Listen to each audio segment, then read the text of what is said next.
Շնորհակալ եմ պարոն Ավետիսյան նախագծի համար։ Հիմա ինչ կասեմ, խնդրում եմ դուք դիտարկեք այն տեսանկյունից, որ քննարկում ենք առանց որևէ, այսպես ասած, կսմիթների,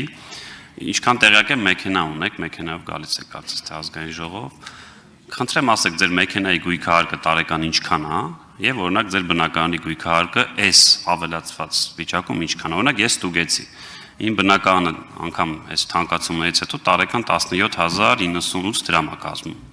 Իմ մեքենան, որ իմ բնակարանից վստահաբար մի 5 անգամ ավելի էժան է, վճարում եմ 120,000 դրամ տարեկան գույքահարկ։ Ինչի օրինակ 800,000 էլ մեքենա կա, օրինակ ինչի չեք բերել այդ 800,000 մեքենայի գույքահարկը նվազեցնեք, այլ բերում եք եւ ասում եք, որ այս 17,000 դրամը, որ իմ կարծիքով էլի շատ քիչ է, իմ նորակառույց բնակարանի համար ուզում եք դա էլ նվազեցնեք, շնորհակալ։ Լավ հարց եք տալիս, ուրեմն ասեմ ձեզ, որովհետև դրանք տարբեր բաներ են մի փոքր, էլի, շարժական գույքը անշարժ գույքից, ես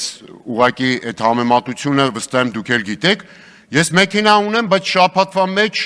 ամսվա մեջ այդ մեքենան օրինակ շահագործում եմ 2 անգամ, մնացածը տրանսպորտով եմ գալիսի տարբերություն ձեզ, պարոն Սիսակյան, եւ ինձ այդպես լավ եմ զգում, պարոն Գաբրիելյան, ներողություն, տենում եք, պատահում է, ներողություն, ուրեմն տեսեք, այո 5 անգամ ավել է մեքենայիս գույքահարկը, քան տան գույք, բայց առանց մեքենայի այն տատիկն ու պապիկը կարում են յոլա գնան, յոլա էլ գնում են իրանց թոշակով վատ լավ, կիսա աղքատ, բայց երբ որ գույքահարկը տան ավելացնում ես, առանց մեքենայի կարան, առանց տան չեն կարա, այդ տատիկն ու պապիկը բա որտեղ գիշեր են, հիմա առանց կարան 150 դրամով տրանսպորտ նստեն, կարանան, բայց գույքահարկը, ասենք, մեքենայի հարկը, շքեղության հարկը, ակցիզային հարկը, դրանք բոլորովին տարբեր նպատակներ ու պատճառահետևանքային կապեր ունեն աղքատության հետ։ Արձագանք։ Պարոն Ավետիսյան, ես չեմ նեղում, ասեմ, երբեմն պաշտոնական գրություններում է ձեր ասած ազգանունով գալիս, նորմալ է։ Ես օրինակ այդ խնդիրը չունեմ։ Տեսակ գոնե կա մի բան, որ կա գոնե մի բան, որ ասենք նմանություն կա, էլի, գոնե մի բան, լավա որ շատ բան չէ։ Պարոն Ավետիսյան, ես ուրիշ բան էի ասում։ Տեսեք, նախ թոշակառուների մասով, թոշակառուները 150 դրամ չեն վճարում, թոշակառուները վճարում են էլի, եթե միջինացված վերցնենք էլի 100 դրամա, որտեղ իրանց դեպքում զեղչ էր գործում, բայց ի տարբերություն ձեր ժամանակվա հիմա ավելի բարձրակարգ ավտոբուսով են երթևեկում, այդ թվում այս գույքահարկի փոփոխության արդյունքում ձեռք բերված։ Բայց 23 վայրկյանում փորձեմ հարցը ձևակերպել, մի քիչ շեղվեց կամի 10 վայրկյան թույլ տա։ Տեսեք, պայմանական 1 միլիոն մարդ կա, ասում եք։ Դուք ասում եք, որ այդ 1 միլիոնից 500,000-ը աղքատ է։ Այն 500,000-ը կարող է վճարել։ Եթե այդ 500,000 աղքատնել էին այն ժամանակ 1000 դրամ վճարում, այն 500,000 ունևոր մարդիկ էլ 1500 էին վճարում։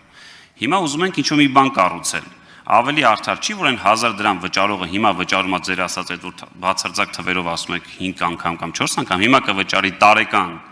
6000 դրամ, բայց այն 1500 դրամ վճարողը, որ ունի այդ փողը եւ կարող է, ինքը վճարում է 25000 դրամ։ Եվ ստացվում է, որ ընդհանուր իմաստնաբաժնում այն, որ ես որպես կարիքավոր եմ եւ 1000-ից դարձավ 6000, մեծ հաշվով այդ ձեռք բերված բարիքը ին վրա 1000-ից էլ էժան է նստում։ Տեսեք, ընդհանուր, եթե դուք եկաք ընդհանուրից, ես էլ պետք է գամ ընդհանուրից, որ ձեր հարցին փորձեմ պատասխանեմ։ Նայեք ինչա տեղ ունեցող կարիքավորների 21-ից 26 թվականի եկամուտների հետ։ Խոսքը աշխատող աղքատների մասին է, խոսքը աղքատ ծայրահեղ աղքատների մասին։ Դուք դա եք ասում։ Հիմա այս մարդկանց համար գույքահարկը ավելացել է։ Թեկուզ 1000 դրամներով 5000, 10000, բայց որակական իմաստով 5 անգամ, 6 անգամ։ Տրանսպորտի գինը թանկացել է 50% կամ ձեր ասած օրինակ արտոնության դեպքում 20 կամ 30%։ Առաջին անհրաժեշտության ապրանքները վստահաբար թանկացել են, վերցրեք նայեք 21-ից 26 թիվ իմ գնահատմամբ մոտավորապես 30-35%-ով։ Նվազագույն սպառողական զամբյուղը փոխվել է, պարենային զամբյուղը փոխվել է, այսինքն կյանքը թանկացել է։ Հիմա այս մարդիկ ասում են, լավ, մենք իրենք, որ մեր քաղաքացիներն են, նաև ձեզ քվետված քաղաքացիներ, այդ մարդիկ ասում են, որն է տրամաբանությունը, որ մեր ծախսերը թռիչքաձև են աճում, մեր եկամուտները կամ չեն աճում, կամ շատ ավելի դանդաղ եւ հետամնաց են աճում ծախսերին։ Պարզ բան է, այդ մարդկանց խնդիրը մեր լուծելիքն է, ստեղ նստած, թե ոչ։